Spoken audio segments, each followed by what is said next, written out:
My girlfriend's twisted revenge, the shocking truth behind her jealousy. Okay, Reddit. Buckle up because you are not going to believe this absolute train wreck of a relationship I just escaped. I'm to for and for the past year and a half. I was head over heels with my girlfriend, Sarah. Seriously. At first it felt like a fairy tale. But boy, did that story take a dark, twisted turn. It started subtly. A little possessiveness here and there. Nothing a few reassuring words couldn't fix. You're the only one for me, I'd say. Like a total sap.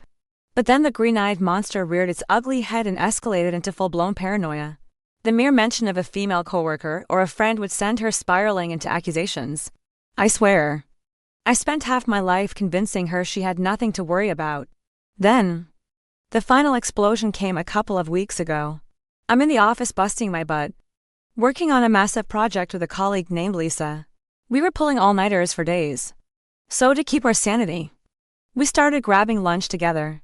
Harmless. Right? Wrong. The first time Lisa and I went to lunch, I innocently told Sarah about my day when I got home. You would have thought I confessed to treason. She lost it, accusing me of cheating and declaring it inappropriate for me to even breathe the same air as another woman. She actually forbade me from ever having lunch with Lisa again. Forbade me. And she refused to back down, insisting it was disrespectful. The next day, fueled by a mix of indignation and pure stubbornness, I went to lunch with Lisa again. I refused to let her dictate who I shared a freaking meal with at work. When I got home, the screaming match was biblical. I yelled back, calling her behavior crazy and controlling. I told her my life outside of work was mine, and she couldn't manipulate me to do her biddings. The tension was unbearable. Seriously. Any little thing would set her off. One night, she even drove to my office after hours to make sure my car was still there, and that I wasn't out to dinner with Lisa. The audacity. I told her this paranoid behavior had to stop, or we were through. But a few days later, she was right back at it, hurling accusations and screaming about Lisa. I finally snapped. I'd had enough of living in her suffocating, jealous prison. I broke up with her. She cried, promised she would change. But the trust was shattered. I told her it was too late. I was done. Some of my friends think I was too harsh. They think I should have been more understanding and tried harder to work it out. They think I immediately ended things with her in the heat of anger. I will admit, the breakup wasn't pretty. But I still stand by my decision. I shouldn't have to justify a simple work lunch or tolerate her insane accusations. They called me heartless for being too harsh and not giving her another chance. Update: I did not expect that last post to blow up. Thanks to everyone who commented and gave me their honest opinion. After reading through everything, I realized maybe I could have handled the actual breakup better. Maybe I was too abrupt in the heat of the moment. However, I still stand by my decision that Sarah's controlling behavior and jealousy issues had reached a point where I couldn't tolerate it any longer. Anyway, it's been about 6 weeks since the split. I'm still crashing at my buddy's place while I search for a new apartment. Sarah texted me a couple of times in the first week begging to talk, but I just didn't see the point. But something happened yesterday that has completely blown my mind. One of Sarah's close friends, Jen, contacted me and said she needed to talk to me in person about something important. I agreed to meet her at a coffee shop after work, completely clueless about what was coming. When we sat down, Jen was visibly nervous and uneasy. Finally, she took a deep breath and dropped a bombshell. The real reason Sarah was acting so jealous recently was because she was the one who was cheating on me. Jen said that Sarah had reconnected with an ex-boyfriend, Tyler, on social media a couple of months ago. They started talking more and more. And, well, you can guess the rest. I never, in a million years, would have suspected Sarah of cheating. Jen said Sarah confessed everything to her the day after we broke up. Sarah claimed she still loved me but got caught up in the excitement of rekindling things with her hot ex. The worst part: Tyler is the guy Sarah dated right before me. They were together for over a year, and Sarah has always described him as her first real love, which ended because Tyler had to move away for grad school. I feel physically sick knowing Sarah was sleeping with Tyler behind my back, all while she was accusing me of cheating with Lisa. No wonder she was so quick to condemn me for having lunch with a female coworker. Of course. It all makes sense now. She projected her own guilt onto me, manipulating me into thinking I had done something wrong, rather than confessing to rekindling things with her ex. I can't believe Sarah made me feel so terrible when she was betraying me the whole time. If only I had known the truth right away. I would have dumped her instantly instead of trying to reassure her. I feel like such an idiot for not realizing something was up these past couple of months. Jen apologized for not telling me sooner but said she wanted to remain loyal to her friend at first. However, she felt I deserved to know the truth, especially with Sarah trying to get me back. Jen reassured me that Sarah's behavior was really unfair and I had every right to break things off. This revelation leaves me reeling and wondering if I should even reach out to Sarah after ignoring her past messages or not, if only to get the full story closure. Part of me wants to take the high road and not lower myself to her level. I want to tell Sarah exactly what I think of her cheating. My buddy thinks I should text Sarah something like, "Jen told me everything. I can't believe you cheated while falsely accusing me of cheating. You're not the person I thought you were. And this proves I made the right call to dump you. Don't ever contact me again." That would certainly feel satisfying. But I don't know if it's the healthiest way for me to move forward. I would certainly be taking the bait by engaging with Sarah again after ignoring her past messages. I don't want to give her any more space in my head or life. What do you all think? Should I reach out to Sarah and get any lingering thoughts off my chest? Or take the high road and not give her the satisfaction of a response? This revelation changes the context of our breakup significantly. Let me know your advice. Update 2. Hello again. Everyone. It's been a couple of months since my last update. I've moved into my own place, finally escaping the endless saga of my ex. I thought I was done with Sarah. But of course, life has a way of throwing curveballs. Last night, I got a call from Sarah, crying, begging for my help. She proceeded to explain that Tyler had stolen money from her and then disappeared. Apparently, Tyler convinced her they should move in together right away. Sarah, blinded by whatever bizarre spell he had cast on her, agreed. And they got an apartment the following month. According to Sarah, things were great at first. However, Tyler's financial requests kept getting bigger and bigger.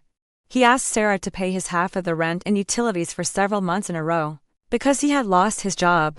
Then, Tyler started asking to borrow large chunks of cash for car repairs, medical bills, and other emergencies. Sarah gave him thousands of dollars over the last couple of months. He would swear the money was for something important, or say he just needed to get through this rough patch. So she did everything she could to make it work with Tyler. Of course, Tyler never paid her back. Everything finally culminated when Sarah got her credit card statement this week. There were two cash advances taken out, totaling $5.00 that she did not authorize. When she confronted Tyler, he dodged the questions and became aggressive, claiming she was suspicious about his timing. Even worse, he had apparently gotten heavily into sports betting and owed some dangerous people. Sarah wanted out. But the next day, she found that Tyler had cleaned out their joint checking account. He clearly proactively drained the account knowing Sarah would end things.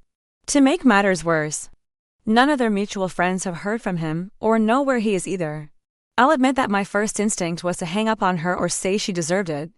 But I stayed on the phone and tried to give Sarah some practical tips on the steps to take to come out of this. He can't continue taking advantage of her. By the end of the call, Sarah was very grateful for my willingness to help. I reiterated that I have no interest in getting back together. But she's clearly in a scary situation. So I couldn't bring myself to completely abandon her either. Sarah apologized again for everything between us and swore she never expected Tyler to pull something like this. I have mixed feelings now about Sarah reaching out to me. I am relieved I could provide some practical guidance for dealing with the aftermath of Tyler's betrayal. It confirms I'm making healthier choices. But part of me worries I'm enabling Sarah's poor decisions by offering help. My buddy thinks I should continue limiting contact and let Sarah figure this out on her own. He says I've already spent too much time and energy on her drama. What do you all think? Was I a sucker for becoming Sarah's shoulder to cry on? Should I further limit contact again or maintain respect if she needs additional help? I thought I had moved on, but this pulled out all sorts of old feelings and self-doubt. Enhanced Reddit story 2. I am leaving my 3-year-old daughter behind because I have failed in life. And I just got the news that I'm dying. Reddit. I don't even know where to begin. Last week, my world shattered when I got the news I'm dying of lung cancer. Apparently, smoking since I was 15, and then upping it to 3 packs a day a few years ago was a really bad idea. Stupid. I know. I thought it wouldn't come this soon. Though, please don't feel bad for me. I've done nothing good in life. Except for my daughter. So there's no real reason to be sad about losing me. I have no family because I grew up in the foster system and aged out at 18. My daughter's father is in prison for serious crimes that even if he got out, he wouldn't be allowed to be in her life. My daughter is only 3. We don't live in a good area. And when I go to work, I have to leave her with an elderly neighbor who always gets her name wrong. I don't want her to grow up like I did. I feel like it's the reason why I messed up and did nothing good with my life. Yeah. I know it's not the only reason. And my own stupidity caused most of my issues. I just want to give her some chance to have a better shot than I did. The thing is, I do have an idea for who could take care of her. One of my closest friends is a co-worker at my job. She has a good husband and a kid. I want to ask her if she would be okay with adopting my little girl once I'm gone. But I know it won't go well. The thing is, my co-worker and her family are black, and me and my daughter are white. There is no way I can ask my friend to adopt my daughter and force her to deal with those kinds of issues. All I have to help her in is a necklace that my mother had that I'm going to give her. I don't know if I should bite the bullet and ask my close friend if she's willing to take my daughter, or just suck it up and try to work as hard as I can to get as much money into my will for my girl. But either way, I failed as a mother. And that is a regret I am literally taking to my grave. Edit, okay. I reached out to her, and we were able to set up a place to meet. I'm going to ask her if she can adopt my daughter that way. If she says no, I can have more time to go to an adoption agency near us. Thank you for the support. Update 1, alright. I'm back now. And after telling her about my diagnosis, which is something I haven't told anyone at work, I asked her if she was willing to adopt my little girl. She was shocked and tried to comfort me about my upcoming death. But she told me she couldn't give me her answer right away, because she just wants to consider adopting first. I understood since it was a big change in their family. I said okay. And after we ate, she gave me a hug and told me she will miss me. This is embarrassing. But I actually started crying. I also started making the email. So I created an email for my daughter and started pre-recording videos. It's for stuff. It's nowhere near ready. But I already have some ideas and recorded some videos for her birthday.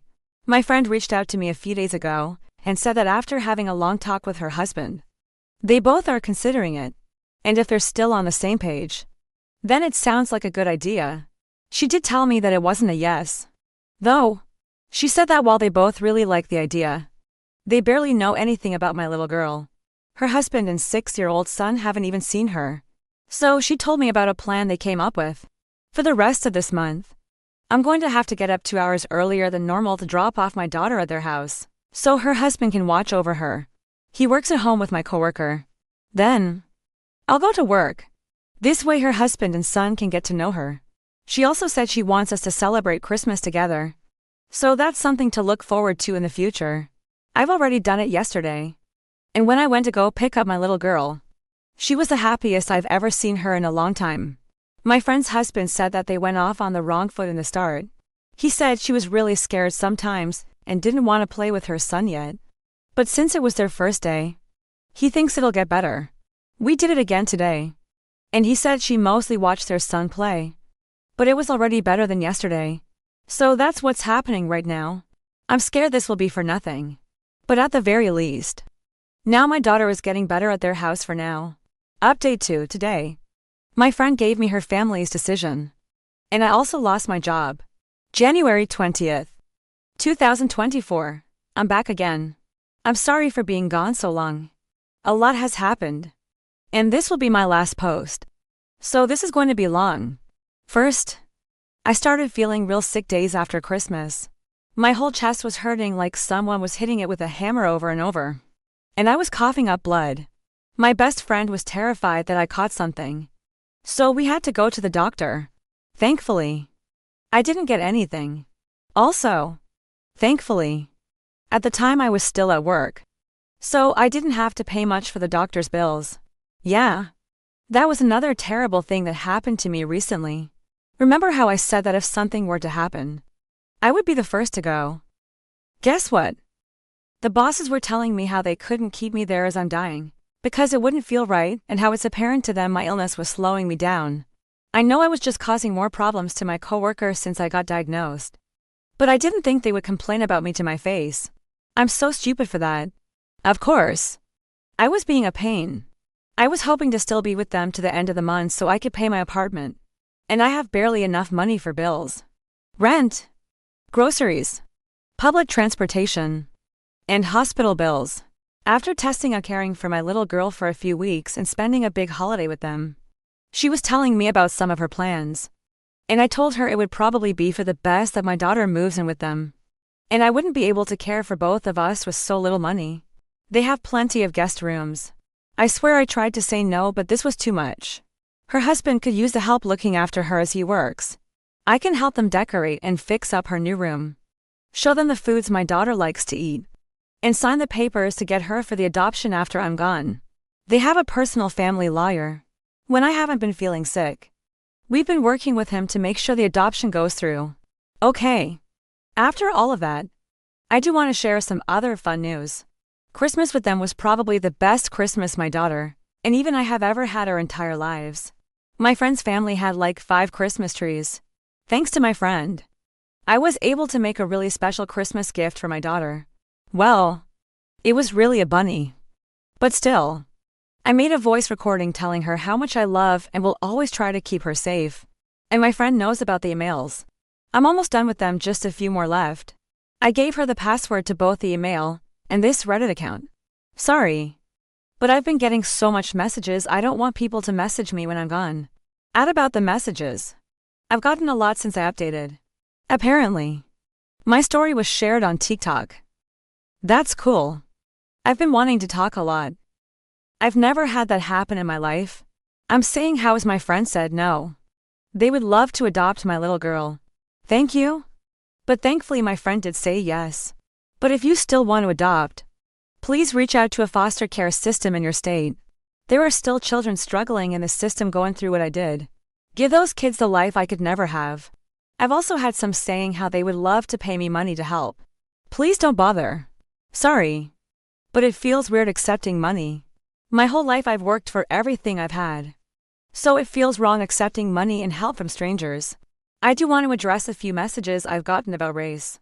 Most worried about why I cared about my friend's family and me and my daughter's race being different. It wasn't a lot. But if you called me a racist just for caring about it, I want to say that my nerves about that isn't because I think me and my daughter being white makes us better than my friend.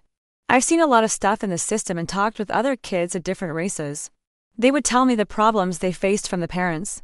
Not that I'm scared my friend will do that, but being called names and insulted. One kid told me how she got screamed at by some older lady at a restaurant, and the parents did try to get involved, and it got into a nasty fight. I was scared her family and my daughter would face the same bigotry the foster kids I knew from before faced. But I can't let my fears about some bigots ruin my daughter's chances.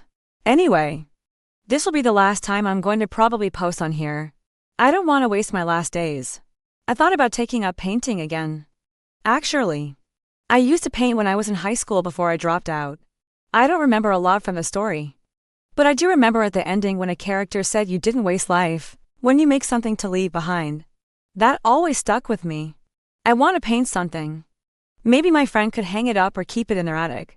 I also need to help my friend's family and my daughter settle into their new lives.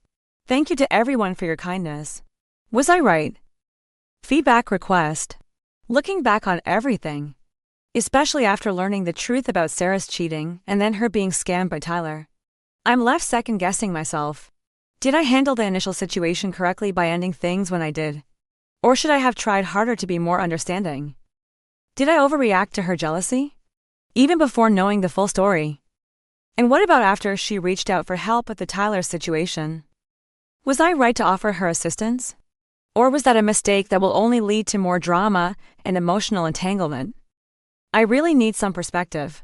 I'd love to hear your thoughts. Reddit, was I right to cut things off initially given her behavior and my peace of mind?